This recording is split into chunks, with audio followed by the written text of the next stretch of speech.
ఒక రోజు బాగాలేదని అన్ని రోజులు అలానే ఉంటాయి అని నువ్వు అనుకుంటున్నావు అంటే డెఫినెట్లీ రాంగ్ బాయ్.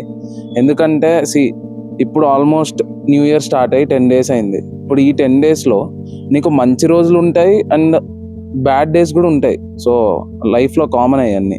సో ఇప్పుడు ఇవన్నీ పక్కన పెడితే నువ్వు ఆ బ్యాడ్ డే నుంచి గుడ్ డే చేసుకోనీకి, అంటే ఇప్పుడు ఈరోజు నీకు చక్కగా కాలే, నువ్వు రేపు హ్యాపీగా ఉండనీకి, అంటే రేపు మంచిగా ఉండనీకి టైంతో ఎంత ఇవాల్వ్ అయ్యి ఎంత చేంజ్ చేసుకున్నావు అన్నది ఇంపార్టెంట్ అన్నమాట. సో ఏంటంటే అన్ని ఇయర్స్ సేమే ఉంటాయి. సో ఇయర్ బాగోదు, ఆ ఇయర్ బాగుంటుంది అని అలా ఏమి ఉండదు. అండ్ నీ లైఫ్లో ఒకరోజు బాగాలేదని అన్ని రోజులు ఇయర్ మొత్తం అలానే బ్యాడ్గా ఉంటుందని ఇట్లా కొన్ని సెంటిమెంట్లు ఉంటాయి. సో అవి నువ్వు చూసి ఒకరోజు బాగాలేదని ఇయర్ మొత్తం అలానే ఉంటుందని నువ్వు జడ్జ్ చేయకు బాయ్. ఎందుకంటే ఒకరోజు బాగాలేదు అంటే పక్కా ఈ ఇయర్లో ఏదో ఒక రోజు అయితే తగులుతుంది. అదే నీ జాక్ పాట్ అన్నమాట. సో నీకు ఇయర్ మంచిగా ఉండాలని, నీకు నీ ఫ్యామిలీకి కూడా బాగుండాలని కోరుకుంటున్నా. అండ్ నువ్వు అనుకున్న పనులన్నీ కూడా ఈ ఇయర్ మంచిగా జరిగిపోవాలని మనస్ఫూర్తిగా కోరుకుంటున్నా.